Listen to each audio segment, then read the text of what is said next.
ನಮ್ಮ ಕನ್ನಡದ big Boss season 11 ಮನೆ ಹೇಗಿದೆ ಅಂತ ನೀವೇನಾದರೂ ನೋಡಿದ್ದೀರಾ? ಈ ವಿಡಿಯೋದಲ್ಲಿ ಬಿಗ್ ಬಾಸ್ ಮನೆ ಹೇಗಿದೆ, ಯಾವ ಲೊಕೇಶನಲ್ಲಿದೆ, ಹೇಗೆ ಹೋಗಬೇಕು ಎಲ್ಲ ಸಂಪೂರ್ಣವಾಗಿ ನೋಡೋಣ. ಅದಕ್ಕೂ ಮುನ್ನ ನೀವು ಕೂಡ ಕಿಚ್ಚ ಸುದೀಪ್ ಅವರ ಅಭಿಮಾನಿಗಳಾಗಿದ್ದರೆ ತಪ್ಪದೆ ಈ ವಿಡಿಯೋವನ್ನು ಲೈಕ್ ಮಾಡಿ. ಹಾಗೆ ನಿಮಗೂ ಕೂಡ ಹನುಮಂತ ಗೆಲ್ಲಬೇಕು ಅಂತ ಏನಾದರೂ ಇಷ್ಟ ಇತ್ತು ಅಂತ ಅಂದರೆ ತಪ್ಪದೆ ಈ ವಿಡಿಯೋವನ್ನು ಲೈಕ್ ಮಾಡಿ. ಈ ಬಾರಿಯ ಬಿಗ್ ಬಾಸ್ನಲ್ಲಿ ಯಾರು ಗೆಲ್ಲಬೇಕೋ ನಿಮ್ಮ ಅನಿಸಿಕೆಗಳನ್ನು ಕಮೆಂಟ್ ಮೂಲಕ ತಿಳಿಸಿ. ಬಿಗ್ ಬಾಸ್ ಮನೆಗೆ ಸಾಕಷ್ಟು ರೂಲ್ಸ್ಗಳಿದೆ, ಆದರೆ ಬಿಗ್ ಬಾಸ್ ಮನೆಯನ್ನು ನೋಡಬೇಕು ಅಂತ ತುಂಬಾ ಜನ ಪ್ರಯತ್ನ ಪಡ್ತಾರೆ. ಆದರೆ ಆ ಪ್ರಯತ್ನಗಳು ಎಲ್ಲನೂ ಕೂಡ ವಿಫಲವಾಗ್ತವೆ. ಯಾಕೆಂತ ಅಂದರೆ ಅಷ್ಟೊಂದು ಸೆಕ್ಯೂರಿಟೀಸು, ಅಷ್ಟೊಂದು ರೂಲ್ಸ್ ಆ್ಯಂಡ್ ರೆಗ್ಯುಲೇಷನ್ಸ್ ಎಲ್ಲ ಇರುತ್ತೆ. ಆಮೇಲೆ ನೀವು ನೋಡ್ಬೋದು ಬಿಗ್ ಬಾಸ್ ಮನೆಯ ಸುತ್ತಮುತ್ತ ಕಾಂಪೌಂಡ್ ಎಷ್ಟು ದೊಡ್ಡದಾಗಿದೆ ಅಂತ. ಯಾಕೆಂತ ಅಂದರೆ ಬಿಗ್ ಬಾಸ್ನಲ್ಲಿ ನಡೆಯುವ ವಿಷಯಗಳು ಹೊರಗಡೆ ಹೋಗಬಾರ್ದು ಅಂತ. ಯಾಕೆಂತ ಅಂದರೆ ಅಷ್ಟು ಇವಾಗ ಹೇಗಿರುತ್ತೆ ಅಂತ ಅಂದರೆ ಈಗ ಏನೋ ಒಂದು ಟಾಸ್ಕ್ ನಡೆದಿರುತ್ತೆ, ಆ ಟಾಸ್ಕು ಮುಂಚೆನೇ ರಿವೀಲ್ ಆಗಿಬಿಟ್ರೆ ಆಡಿಯನ್ಸ್ಗೆ ಹೇಗಿರುತ್ತೆ. ಅದಕ್ಕೋಸ್ಕರನೇ ಬಿಗ್ ಬಾಸ್ನಲ್ಲಿ ಸಾಕಷ್ಟು ರೂಲ್ಸ್ ಆ್ಯಂಡ್ ರೆಗ್ಯುಲೇಷನ್ಸ್ ಇದೆ.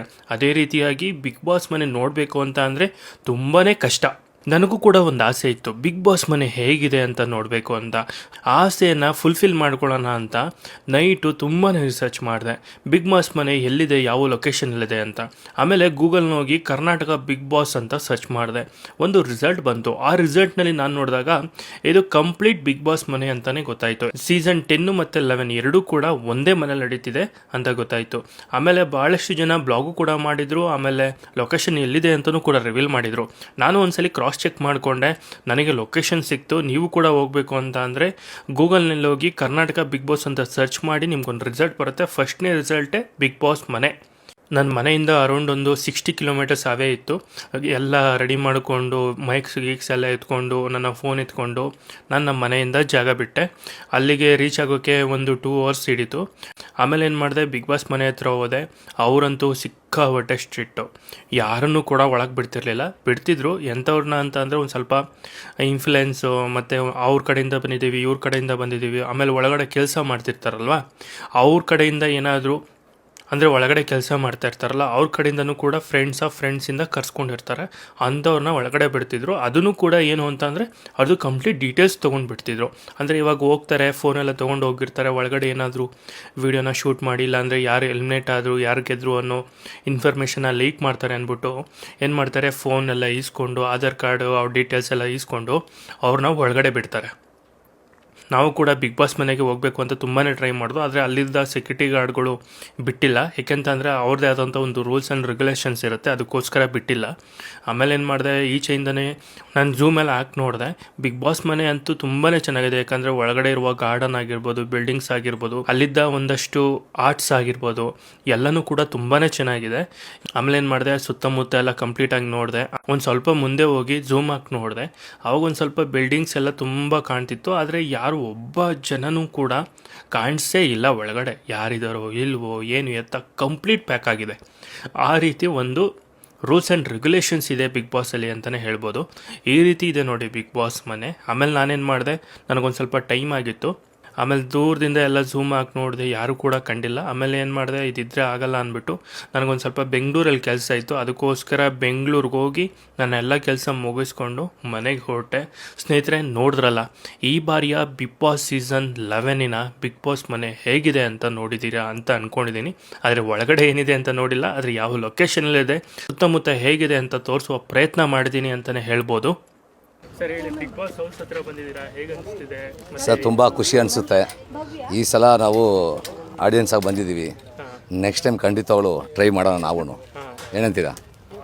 ಯಾರು ಗೊತ್ತು ಸರ್, ಹಣೆ ಬರ ಯಾವಾಗ ಚೇಂಜ್ ಆಗುತ್ತೋ ಅಂತ. ಖಂಡಿತವಳೆ ಅಲ್ವಾ, ಪ್ರತಿಯೊಂದಕ್ಕೂ ಕಷ್ಟಪಟ್ಟರೆ ಫಲ ಸಿಗೋದಲ್ವಾ, ಕಷ್ಟಪಟ್ಟರೆ ಫಲ ಸಿಗೋದು. ಈ ಸಲ ಬಂದಿದ್ದೀವಿ. ನೆಕ್ಸ್ಟ್ ಸಲ ದೇವರ ಆಶೀರ್ವಾದ, ನಮ್ಮ ಅಭಿಮಾನಿಗಳು ಪ್ರತಿಯೊಬ್ಬರು ಆಶೀರ್ವಾದ ಇದ್ದರೆ ಖಂಡಿತವಾಗಲೂ ಬರೋ ವರ್ಷ ನಮಗೊಂದು ಚಾನ್ಸ್ ಸಿಗುತ್ತೆ ಅಂತ ಒಂದು ಇದಿದೆ. ಸರ್ ಈ ಸಲ ಬಿಗ್ ಬಾಸ್ ಹೌಸ್ ಹೋಗಿರೋದ್ರಲ್ಲಿ ನಿಮ್ಗೆ ಯಾರು ಇಷ್ಟ, ಯಾರು ಗೆಲ್ಲಬೇಕು ಅಂತ? ಸರ್ ಎಲ್ರೂ ಇಷ್ಟನೇ, ಎಲ್ಲರೂ ಇಷ್ಟ. ಅದೇ ನಿಮ್ಮ ಫೇವರೇಟ್ ಅಂತ ಇರುತ್ತೆ, ಹನುಮಂತ ಗೆದ್ರೆ ಚೆನ್ನಾಗಿರ್ಬೇಕಪ್ಪ ಅಂತ. ಹನುಮಂತ ಆಗಿರ್ಬೇಕು. ಹೌದು, ಅವ್ರ ಫೈನಲಿ ಆಗ್ತಾರೆ ಅಂತ, ಟ್ರೋಫಿ ಗೆಲ್ತಾರೆ ಅಂತ. ಇಲ್ಲ, ಒಂದು ನನ್ನ ಒಪಿನಿಯನ್ ಅದು. ಓಕೆ, ನನ್ನ ಒಪಿನಿಯನ್ ಅದು ಅಷ್ಟೇ. ಓಕೆ, ಈಗ ಯಾರು ನಿಮ್ಮ ಫ್ಯಾಮಿಲಿ ಸಮೇತ ಬಂದಿದ್ದೀರಾ? ಬಾಮ, ನಾನು ನಮ್ಮ ವೈಫ್ ಇಬ್ಬರು ಬಂದಿದ್ದೀವಿ. ಇಬ್ಬರು ಬಂದಿದ್ದೀವಿ. ಇಬ್ಬರು ಬಂದಿದ್ದೀವಿ. ಈಗ ನೋಡೋಣ, ಫಸ್ಟ್ ಟೈಮ್ ಎಂಟ್ರಿ ಆಗಿರೋದು, ಖುಷಿ ಅನಿಸುತ್ತೆ. ಅಂದ್ರೆ ಇದೇ ಫಸ್ಟ್ ಟೈಮ್ ಬರ್ತಾ ಇರೋದಾ ಇಲ್ಲ ತುಂಬಾ ದಿನದಿಂದ ಬಂದು ಅಂದ್ರೆ ಅಟೆಂಡ್ ಮಾಡಿರೋ ಆಡಿಯನ್ಸ್ ತರ? ಇಲ್ಲ, ಇದೇ ಫಸ್ಟ್ ಟೈಮ್ ಬಂದಿದ್ದು. ಇದೇ ಫಸ್ಟ್ ಟೈಮ್ ಬಂದು ಫಸ್ಟ್ ಟೈಮ್ ಬಂದು, ಲಾಸ್ಟ್ ಟೈಮ್ ಇತ್ತು ಬಟ್ ನಾನು ಹೊರಗಡೆ ಇದ್ದೆ.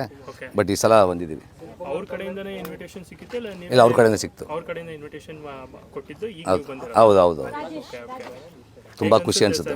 ನಿಮ್ಮ ಅನುಭವ ಈಗ, ಯಾಕಂತ ಅಂದ್ರೆ ತುಂಬಾ ಆಡಿಯನ್ಸ್ ಈ ತರ ಒಂದು ಸಿಗಲ್ಲ, ಹೌದು, ಎಲ್ಲ ಸಿಗಲ್ಲ. ನಿಮ್ಗೆ ಹೇಗೆ ಅನಿಸ್ತಿದೆ? ತುಂಬ ಖುಷಿ ಅನಿಸುತ್ತೆ ಸರ್, ಖಂಡಿತ. ಯಾಕಂದರೆ ನಾವು ಪ್ರತಿಯೊಂದು ವಿಡಿಯೋ ಮಾಡುವಾಗ ತುಂಬ ಖುಷಿಯಿಂದ ಅಲ್ವಾ, ಪ್ರತಿಯೊಬ್ಬರಿಗೆ ಹೇಳೋದು, ಪ್ರತಿಯೊಂದು ಮಾಡುವಾಗ ನೀಟಾಗಿ ಕ್ಲೀನಾಗಿ ಮಾಡಿ, ಖಂಡಿತವಾಗ್ಲು ಫಸ್ಟ್ ದೇವರು, ನೆಕ್ಸ್ಟು ನಾವು ಶುದ್ಧವಾಗಿರ್ಬೇಕಷ್ಟೇ. ನಾವು ಚೆನ್ನಾಗಿರ್ಬೇಕು, ನಮ್ಮ ಸುತ್ತಮುತ್ತ ಇರೋರು ಎಲ್ಲರೂ ಚೆನ್ನಾಗಿರ್ಬೇಕು.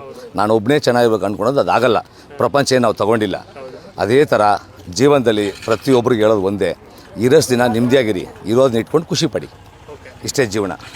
ಅಂದ್ರೆ ಈಗ ಹನುಮಂತ ಗೆಲ್ಬೇಕು ಅಂತ ಅಂದ್ರೆ ನಿಮ್ಮ ಫೇವ್ರೇಟ್ ಕಂಟೆಸ್ಟ್ ಹನುಮಂತ, ಫೇವ್ರೇಟ್ ಕೂಡ ಹನುಮಂತನೇ. ಓಕೆ, ಅವ್ರು ಗೆದ್ರೆ ತುಂಬಾ, ಯಾಕಂದ್ರೆ ತುಂಬಾ ಒಂದು ನಮ್ಮ ಫಾರ್ಮಿಂಗ್ ಪಾಪ ಹನುಮಂತ ಬಂದು ಆ್ಯಕ್ಚುಲಿ ಒಂಥರ ಏನು ಒಂದು ಡೈರೆಕ್ಟಾಗಿ ಏನಿದೆ ಮಾತಾಡ್ಬಿಡ್ತಾರೆ ಆ ಮನುಷ್ಯ. ಆ ಥರ ಏನಿರುತ್ತೋ ಅದನ್ನೇ ಟಕ್ಕಂತೆ ಹಿಂಗಂತ ಬಾಯಲ್ಲಿ ಏನೋ ಫಿಲ್ಟ್ರೇ ಇಲ್ಲ, ಅಷ್ಟೇ ಏನಿರುತ್ತೆ ಅದು ಟಕ್ ಅಷ್ಟೇ, ಏನು ಬರುತ್ತೋ ಬಟ್ ಅಷ್ಟೇ, ಆ ಥರ. ಖಂಡಿತವಾಗ್ಲೇ ಏನಂತ ಕೊನೆಯದಾಗಿ ಏನಂತ ಹೇಳ್ತೀರಾ ಸರ್? ಖಂಡಿತವಾಗ್ಲೂ ಬಿಗ್ ಬಾಸ್ ಫೈನಲ್ ಎಲ್ಲರೂ ನೋಡಿ, ಶನಿವಾರ ಭಾನುವಾರ ಕೂತ್ಕೊಂಡು ಇನ್ನು 3-4 ದಿನ ನೋಡಿ, ನಮ್ಮದು ಚಾನಲಲ್ಲಿ ಬರುತ್ತೆ, ಎಲ್ಲರೂ ನೋಡಿ.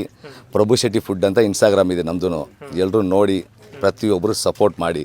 ನಿಮ್ಮ ಸಪೋರ್ಟಿಂದನೇ ಪ್ರತಿಯೊಬ್ಬರು ಈ ಸ್ಥಾನಕ್ಕೆ ಬರೋದು. ಯಾವುದೇ ಒಂದು ಆ್ಯಕ್ಟರ್ ಆಗಲಿ, ಪ್ರತಿಯೊಬ್ಬರು ಎಲ್ಲರೂ ಇಲ್ಲಿಂದ ಬಂದಿರೋದು, ಪ್ರತಿಯೊಬ್ಬರು ಅಷ್ಟೇ ಅಲ್ವಾ. ಪ್ರತಿಯೊಬ್ಬರು ಅಭಿಮಾನಿಗಳೇ ದೇವರು. ಅವ್ರು ಮಾಡೋ ಸಪೋರ್ಟಿಂದ ಇಲ್ಲಿಗೆ ಬಂದಿರೋದು. ಅವ್ರ ಸಪೋರ್ಟ್ ಇಲ್ಲಾಂದರೆ ಯಾರೂ ಬರೋಕ್ಕಾಗಲ್ಲ ಅಲ್ವಾ. ಪ್ರತಿಯೊಬ್ಬರು ನಮ್ಮ ಸ್ನೇಹಿತರೆ ಸಪೋರ್ಟ್. ಈ ಬಾರಿಯ ಬಿಗ್ ಬಾಸ್ ಸೀಸನ್ 11ನಲ್ಲಿ ನಿಮಗೆ ಇಷ್ಟವಾದ ಕಂಟೆಸ್ಟೆಂಟ್ ಯಾರು ಗೆಲ್ಲಬೇಕು? ನಿಮ್ಮ ಅನಿಸಿಕೆ ಅಭಿಪ್ರಾಯಗಳನ್ನು ನಮಗೆ ಕಮೆಂಟ್ ಮೂಲಕ ತಿಳಿಸಿ. ಹಾಗೆ ಈ ವಿಡಿಯೋವನ್ನು ಒಬ್ಬರಿಗಾದರೂ ಶೇರ್ ಮಾಡಿ, ಇನ್ನಷ್ಟು ವಿಡಿಯೋ ಮಾಡೋಕ್ಕೆ ಸ್ಫೂರ್ತಿ ನೀಡಿ. ಧನ್ಯವಾದಗಳು.